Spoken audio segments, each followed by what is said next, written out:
दी internal God episode 19 के starting में हम देखते हैं चैन को ये लड़की एक अजीब तरह का कार्ड देकर कहता है, कॉन्ग्रेचुलेशन नाइन्थ प्रिंस, आप एक येलो बोर्ड का वॉरियर बन चुके हैं। यहाँ पर आपको आपका पेमेंट 100,000 सिल्वर कॉइन मिल चुका है आपका ये कार्ड पर। अब लोग बात करने लगता है ये कितना कमाल का है, ये अपना पहले ट्राई पर ही एक येलो बोर्ड का वॉरियर बन गया।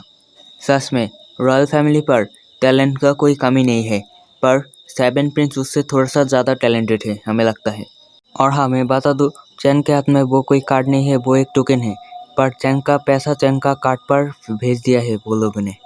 चैन टोकन को लेकर सोचता है, सच में क्या वो लोग इस टोकन को पाने के लिए अपने लाइफ को इतना ज़्यादा रिस्क में डालते हैं। इतने में ही चैन एक चीज़ देखकर बहुत ज़्यादा घबरा जाता है, वो है जुई और शांगलिन। वो दोनों दौड़कर आकर चैन को कस के पकड़ लेते हैं।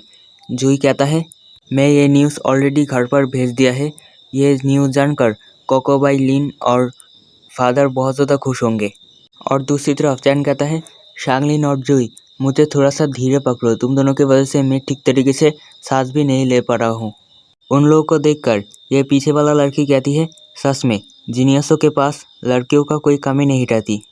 ये बीच वाला लड़की कहती है, सच में लिन फैमिली का बेटी निंगशन का एक बेवकूफ़ है, वो नाइन्थ प्रिंस जैसा इतना टैलेंटेड लड़के को कैसे रिजेक्ट कर दिया। अब जुई कहती है, तुम एक येलो बोर्ड का वॉरियर बन चुके हैं, मतलब तुम्हारा नाम येलो बोर्ड पर आ चुका है, इसलिए तुम फिर से गॉड पूल पर जा सकते हो। ये सुनकर चैन बहुत खुश होकर कहता है कि सच में, तो जल्दी चलो घर पर। उसके बाद हम कमांडर प्रिंस का पैलेस को देखते हैं, जहाँ पर चैन आया होता है अपने फादर के साथ मिलने के लिए। उसका फादर उससे कहता है, चैन तुम मुझे बताओ कि तुम कितना मेरिडियन को ओपन कर चुके हो। यह सुनकर चैन कहता है, 27 मेरिडियन। यह सुनकर चैन का फादर कहता है, क्या इतना सारा मेरिडियन को ओपन कर चुके हो तुम? चैन, मैं ये नहीं पूछूंगा तुमसे कि तुम इतना ज़्यादा मेरिडियन को कैसे ओपन किया है, पर तुम्हें मेरिडियन को छुपाना सीखना चाहिए। इसलिए आइस फायर काइलन आर्मर को पहनना होगा तुम्हें। इस आर्मर के वजह से किसी को पता नहीं चलेगा कि तुम 27 मेरिडियन को ओपन कर चुके हो। ये वही आर्मर है जिसे कि चैन ने पाया था फैमिली असेसमेंट पर जुई को बचाने की वजह से।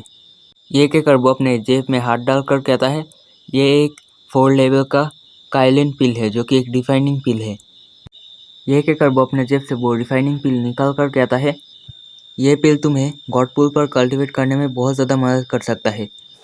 अगर तुम गॉड पूल पर कल्टीवेट करते वक्त ये पिल यूज़ करो तो तुम बहुत अच्छे तरीके से रिफाइन कर पाओगे। अब वो चैन का पास जाकर कहता है, चैन तुम एक रॉयल फैमिली पर पैदा हुए हो, अगर तुम चल नहीं पाए तो तुम गिर जाओगे। मेरा कहने का मतलब है, अगर तुम स्ट्रॉन्ग नहीं बने तो तुम मर जाओगे, इसीलिए थोड़ा सा संभल के रहना। ये सुनकर चैन भी हाँ कहता है। आगे हम कोई और जगह का सीन देखते हैं, जहाँ पर कोई एक सामान को नीचे गिराकर तोड़ देता है। वो क्वीन होता है। क्वीन कहती है, नाइन्थ प्रिंस एक येलो बोर्ड का वॉरियर बन चुका है, मैं उसे ऐसे ही ग्रो होते कैसे देख सकता हूँ। कुछ भी हो जाए मैं उसे आगे बढ़ने नहीं दूंगी। उसके बाद हम इसे देखते हैं, जो कि क्वीन के सामने खड़ा होता है। ये वही एसोसिएशन का लीडर है।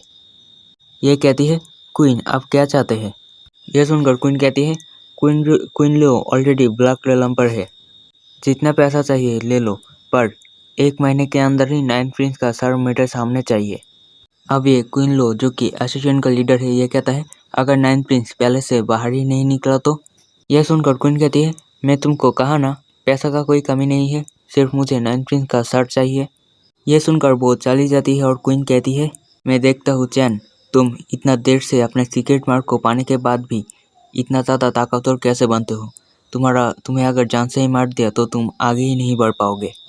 उसके बाद हम लिन मैंशन को देखते हैं, जिसके अंदर लिन फैमिली का हेड के साथ और दो लोग खड़े होते हैं, और उनके आगे उनका फादर, मतलब लिन फैमिली का हेड का फादर होता है।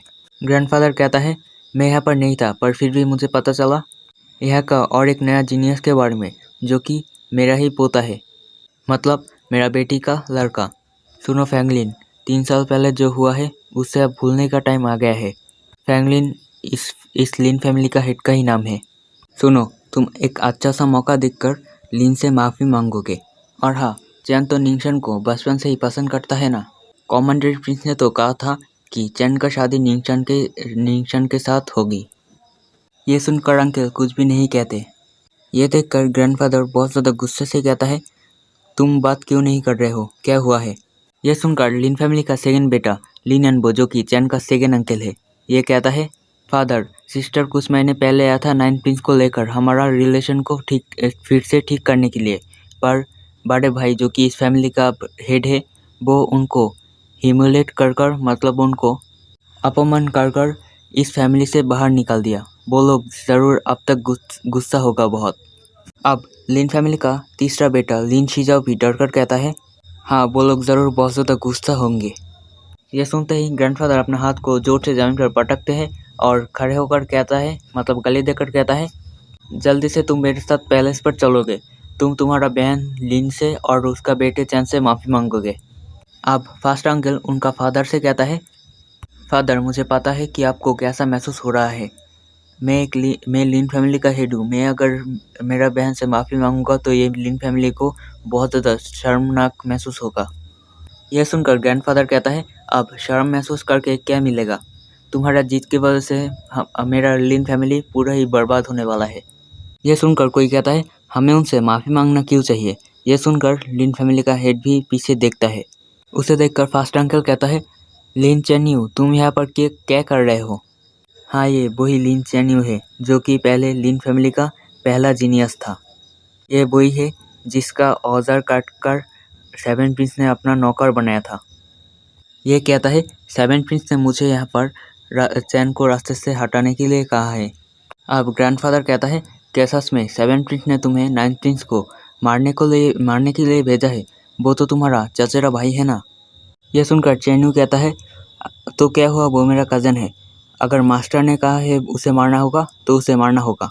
आगे वो थोड़ा सा धमकी वाले अंदाज में कहता है, ग्रैंडफादर आप गलत आदमी के साइड पर नहीं जाइएगा। अगर आप कोई गलत आदमी का साइड पर चले गए तो मेरा मास्टर इस लिन फैमिली को ख़त्म कर देगा। ये फैमिली को ख़त्म करना मेरे मास्टर के लिए केक खाने के जैसा है। वो इस फैमिली को ख़त्म कर अपने ब्रेक थ्रू को कंप्लीट करेगा।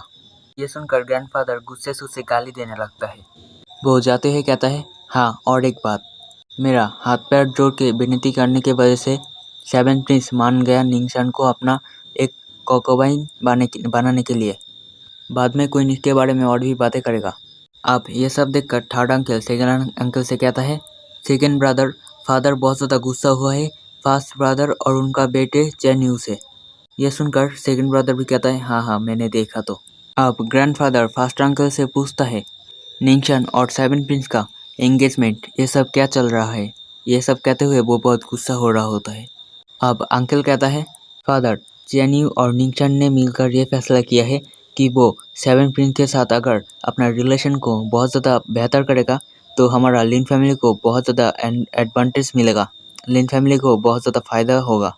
यह सुनकर ग्रैंडफादर बहुत दुखी अंदाज में कहता है, मुझे ऐसा क्यों लग रहा है कि पूरा का पूरा लिन फैमिली ही सेवन प्रिंस का सर्वेंट है, मतलब नौकर है। अब सीन शिफ्ट होता है सेवेंथ गॉडपुल की तरफ। यहाँ पर चैन कल्टीवेट कर रहा होता है। ये कल्टीवेट करते हुए कहता है, मुझे ये काइलिन पिल को रिफाइन करने के लिए 7 दिनों का वक्त चाहिए। इस गॉडपुल का एनर्जी के वजह से मैं हार्ट वेसल और वेसल ऑफ स्पिरिट को डेवलप कर पा रहा हूँ। हाँ गाइस, यहाँ पर ये एपिसोड खत्म होता है। मुझे उम्मीद है एपिसोड आपको पसंद आया होगा। वीडियो देखने के लिए शुक्रिया।